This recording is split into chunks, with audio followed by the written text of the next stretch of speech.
We're talking about delivering new services.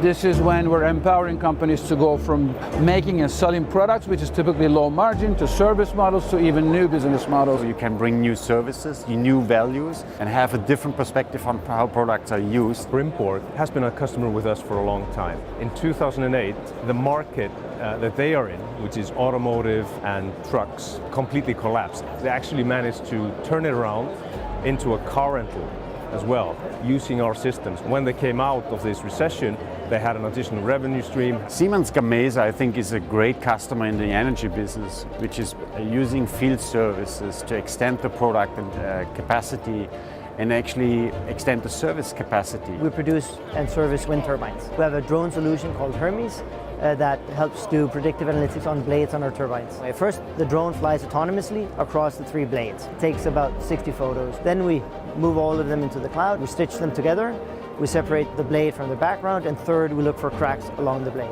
Here's the crack that we just identified and that we wish to repair. So it's literally gone from a full day of work to a blink of an eye. One of the cool things about Dynamics 365 for connected field service is to leverage the power of IoT to do proactive and predictive maintenance scenarios. So you're able to continuously monitor customer assets and send a technician out in the field only when there is a need. So if you have products and services combined, you actually differentiate to your competitor, knowing more about the customer, but also knowing the usage of the product and being fast in innovation.